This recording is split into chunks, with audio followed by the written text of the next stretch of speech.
हरे कृष्ण हरे कृष्ण हरे कृष्ण हरे कृष्ण कृष्ण कृष्ण हरे हरे, हरे राम राम राम हरे हरे। मन से और दिल से निकली हुई ये मंत्र और महामंत्र एक अद्भुत श्री कृष्ण का प्रथम सीढ़ी है। मंत्र का जाप करें, 108 बार जाप करें, जब मौका मिले करें। दोस्तों, ये मन, दिल एक मंदिर है और उस दिल के अंदर एक मन है, और मन और आत्मा ये दोनों का गहरा संबंध है, और मन और शरीर का एक दूसरे का अन्योन्याश्रय संबंध है। मन के बिना शरीर नहीं, शरीर के बिना मन नहीं, और मन और आत्मा का एक अन्योन्याश्रय संबंध है। आत्मा निकल गई, मन शरीर सब का दिया दीपक बूझ गया, संसार से चले गए। राम नाम सत्य है, राम नाम सत्य है का वचन होने लगे। कहने का मतलब यह है, जब कोई मर जाता है तो लोग रोते बहुत हैं। जानते हैं क्यों रोते हैं? उस इंसान से जिनको जिनको जो लाभ था, जो फायदा था, वो बंद हो गया, इसलिए रोते हैं। माँ रोती है 10 दिन, माँ और पिताजी बहुत दिन तक रोते हैं। बाकी अन्य लोग भूल जाते हैं। विकल्प में लोग अपनी सुविधा ढूंढ लेते हैं, उनके बिना कौन अब संभालेगा, ढूंढ लेते हैं। दुनिया चलता रहता है, ये एक परंपरा है। अच्छी भी बात है। अगर कोई गुजर गया तो श्री कृष्ण कहते हैं, रोना धोना क्यों? कौन अमर होके यहाँ आता है? जितना दिन का यहाँ पर लिखा हुआ है रहने का, उतना दिन तो रुकना है। और जो आदेश किया जाता है उनको नाटक में रोल करने का, ड्रामा में, जिंदगी एक ड्रामा है, उसमें आपको विभिन्न प्रकार का रोल दिया जाता है। आप जिस योग्य के हैं, आप देखिएगा जो व्यक्ति जिस योग्यता के अनुसार है, उसको उसी तरह का रोल मिल जाता है। कोई राम का रोल कर रहा है, कोई रावण का कर रहा है, कोई कृष्ण का कर रहा है, कोई कंस का कर रहा है, कोई माँ दुर्गा जी हैं, कोई महिषासुर राक्षस हैं। ये सत्य और असत्य का युद्ध हमेशा हमेशा से चलते आ रहा है। पाप और पुण्य का युद्ध हमेशा हमेशा से चलते आ रहा है। सत्य और असत्य का जो संघर्ष है, पाप और पुण्य का संघर्ष है, ये युगों युगों से चलता आ रहा है और चलता ही रहेगा। आप देखेंगे कि संसार में, देखिएगा, सत्यमेव जयते लिखा हुआ है। हम लोग का भारत का जो सिंबल है, उसमें भी सत्यमेव जयते लिखा हुआ है। इसका मतलब क्या है कि बार बार सत्य की विजय हुई है और असत्य पराजित हुई है। लेकिन इतना जानने के बावजूद भी लोग असत्य के मार्ग पर, उन रास्तों पर चल रहे हैं जहां उनको विनाश हो जाना है। मन को शुद्ध रखने के लिए आपको करना होगा, इंद्रियों को बस में करना होगा। ये इंद्रियां बड़ा ही घातक है, और जब ये हावी हो जाए मन के ऊपर, तो मन को उनके आगे झुक जाना पड़ता है और चल पड़ता है। ये मन उन्हीं के आदेशानुसार, उन्हीं का आनंद के अनुसार, उन्हीं का एंजॉयमेंट लेने के लिए ये मन दौड़ पड़ता है। आंखें बंद कर लेती है ये मन और आगे चलने लगता है। उसे पता है कि इस रास्ते में मुझे विनाश ही विनाश मिलेगा, लेकिन वो चलता ही रहता है, क्योंकि उसका जो मालिक है वो मालिक इंद्रियों के बस में हो चुका है। यानी मैं इंद्रियों के बस में हूँ, काम क्रोध लोभ के बस में हूँ, मोह माया के बस में हूँ। ये बेचारा मन क्या करे, ये मन क्या करे? विवश होकर परमात्मा से दूर ये भटकता रहता है, भटकता रहता है। मरने के बाद भी उनको शांति मिलती, वहां भी भटकते रहता है, भटकते रहता है। परमो शांति नहीं मिलती है। इसलिए अगर परम शांति की आवश्यकता अगर है आपको, तो मन को शुद्ध रखें। और इस शुद्ध रखने और मन को शुद्ध और मजबूत रखने के लिए क्या करना है? झूठ न बोलें, किसी को धोखा न दें, किसी का 1 रुपया भी बेईमानी न करें। दुख के समय जो आपने लिए हैं कर्ज, उनको वापस करें। अगर आप वापस नहीं करते हैं तो आपको ये एक न एक दिन आपको वापस करना ही पड़ेगा, जिस रूप से करना पड़ेगा। इस जन्म में नहीं तो अगले जन्म में करना पड़ेगा। इसलिए कर्ज खाकर कर्ज लेकर मरे मत, जिससे जो लिए हैं वो समय पर दे दिया करें। दूसरी बात है जुबान। आप जो बात करते हैं उसको पूरा करें। आप बोलते हैं 100%, करते हैं 2% भी नहीं, तो कहाँ से आपका मन शुद्ध रहेगा? आपके मन में छल कपट, गंदी राजनीति, डर्टी पॉलिटिक्स भरा हुआ है, दुर्जन व्यक्तियों के साथ रहन सहन। कहाँ से आपका मन शुद्ध होगा? इस शुद्धि करने के लिए आपको भजन नाम हरि नाम संकीर्तन में आना चाहिए।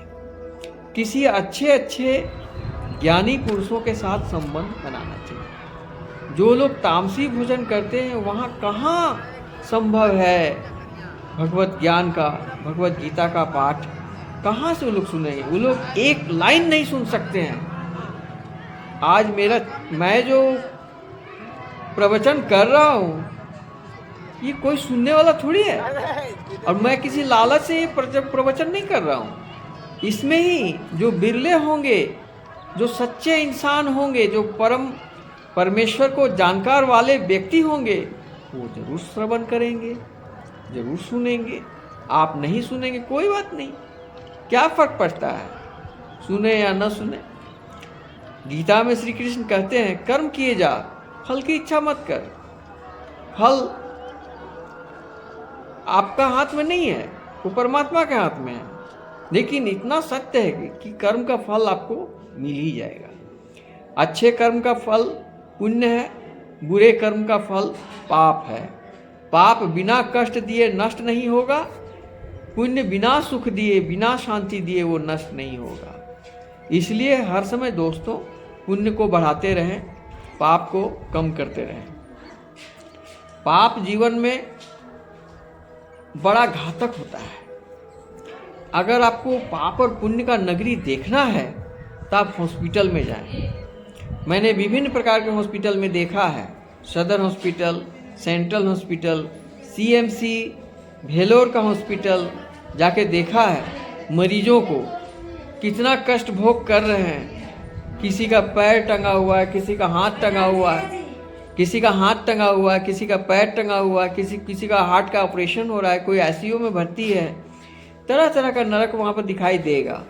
तो कहने का मतलब ये है कि अगर आपको सच में देखना है नरक किसे कहते हैं तो हॉस्पिटल में जाकर देखिए।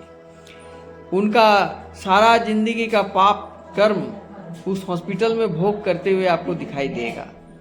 आपको वहाँ पर सारा पाप का धन निकलता हुआ दिखाई देगा। आपने हराम का धन जितना खाए हैं उसका 10 गुना निकलते हुए आप देखेंगे। अब मैंने देखा भी, मैंने सारी जिंदगी 38 साल मैंने अंडरग्राउंड खदान में काम किया, माइनिंग इंजीनियर में। तो मैं सोचा कि इतना लंबी अवधि तक मैं काम किया हूँ, थोड़ा सा बॉडी चेकअप करवा लिया जाए। तो बॉडी चेकअप कराने के लिए हमने सीएमसी गए थे। तो वहाँ करीब 1 महीना हमको टेस्टिंग में लगा। टेस्टिंग के बाद में जब समय 1 हफ्ता का छुट्टी मिला था, उसी में तिरुपति बालाजी का दर्शन कर लिए। फिर उसी में हमने कार्तिक भगवान का मंदिर है, वहाँ भी दर्शन कर लिए। महालक्ष्मी पद्मिनी देवी का मंदिर है, नारायणा हॉस्पिटल के पीछे है, वहाँ दर्शन कर लिए। वहाँ पर भोजन फ्री था, डोनेट करके हमने भोजन किया, प्रसाद खाया, तो मुझे परम ज्ञान उस हॉस्पिटल में मिला। जो लोग हराम का धन खाने वाले होते हैं वो लोग को बड़ा दुर्गति से जान जाती है, फटाक से मरते नहीं है, वो बहुत कष्ट भोग करना पड़ता है। इतना जानने के बावजूद क्या आप चाहेंगे कि आप पाप कर्म करें? अगर आप चाहते हैं कि पाप कर्म करें तो आपसे बड़ा मूर्ख संसार में कोई नहीं है। जानबूझकर आप जहर को पी रहे हैं, जानबूझकर आप जहर खा रहे हैं, जानबूझकर जहरीली हवा में जी रहे हैं। आप आइए, भगवान का शरण में आइए। यहाँ धूप दीप का खुशबू से सुसज्जित वातावरण में भगवान का आरती भजन कीर्तन में आइए। आपका मानसिक शुद्धि होगी, रोग निवारण होगा और आपको एक सच्चा परम ब्रह्म परमेश्वर का साक्षात्कार आनंद मिलेगा, दर्शन भी मिलेगा आपको। अगर आप मीरा जैसा प्रेम करें श्री कृष्ण से तो आपको कृष्ण दर्शन भी देंगे। राधा का नाम लेने से श्री कृष्ण का नाम उसी में समर्पित है, इसलिए राधे राधे करते रहना चाहिए, वो भी दिल से, न कि दिखावा। राधे राधे बोलते रहने से, सच्चे हृदय से बोलने से मन शुद्ध रहता है, पाप कर्मों की ओर बटेंगे नहीं। इसलिए शुद्ध भोजन खाएं, नॉन वेज से दूर रहें, पूजा पाठ का आश्रम में रहें, लोगों के साथ लेन देन साफ सुथरा रखें, झूठ न बोलें, किसी को धोखा न दें, सत्य वचन बोलें। यही आज की ज़रूरत है। आप इस बात को ध्यान में रखें कि मैं भारत का रहने वाला सच्चा नागरिक हूँ। मुझे सात्विक गुणों से भरपूर होना चाहिए। हम अपने बच्चों को ऐसी शिक्षा दें जिससे आने वाला भविष्य उनका सनातनी धर्म के अनुसार हो। हम लोग बहुत धोखा में हैं, बहुत मिसगाइडेड हुए हैं। ये धर्म निरपेक्ष के नाम पर हमारा देश में सनातन धर्म एकदम लुप्त होने के कगार तक पहुंच गया था, लेकिन अभी इसका पुनरुत्थान हो चुका है। अयोध्या में राम मंदिर बन चुका है, राम लला का पूजा पाठ शुरू हो चुका है और बड़ा ही शांतिपूर्ण ढंग से हो रहा है।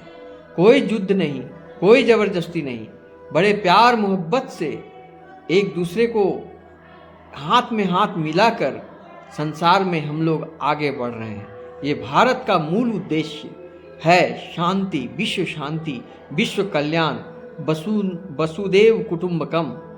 यही नारा है हमारा देश का। हमारे देश में जो भी प्रधानमंत्री आए, बड़े बड़े नेता आए, इतिहास गवाह है, सबका यही नीति था, अहिंसा परमो धर्म।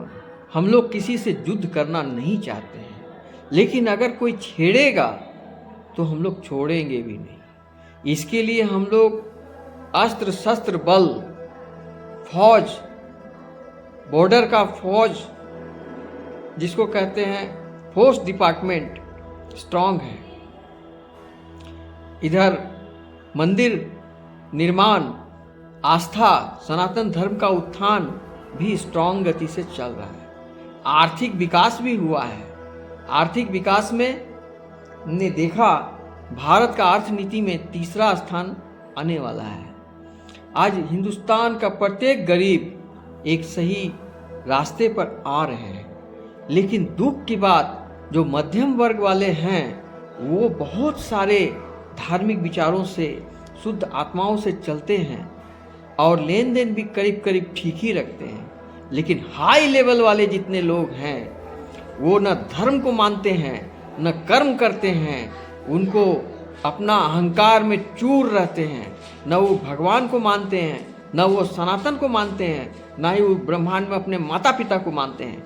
90% अमीर लोग अपने माता पिता को वृद्धाश्रम में दे चुके हैं। वृंदावन का वृद्धाश्रम में मैंने जब देखा वृद्धों को, तो मुझे इतना दुख और ग्लानि हुआ।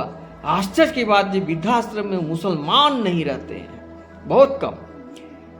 लेकिन हिंदू लोग जो अमीर हैं उनको माता पिता का दुर्गंध लगता है, माता पिता को श्रद्धा नहीं करते हैं, माता पिता को घर में रखने का जगह नहीं। डॉग रखने का जगह है इनके घर में, लेकिन माँ बाप को रखने का जगह नहीं है। ये हमारा सनातन धर्म का सबसे बड़ा खतरनाक दृश्य है जो मैंने देखा। आप लाख लाख रुपया डोनेट कर देते हैं माता पिता के नाम पर और वृद्धाश्रम में छोड़ आते हैं, वहाँ उनकी मौत हो जाती है, वहाँ क्रियाक्रम भी हो जाता है, आपको पता तक नहीं चलता है। आप अमीर बन के विदेशों में ऐश मौज का जिंदगी जो जी रहे हैं ना, वो एक दिन खाक में मिल जाएगा, आपका सर्वनाश हो जाएगा।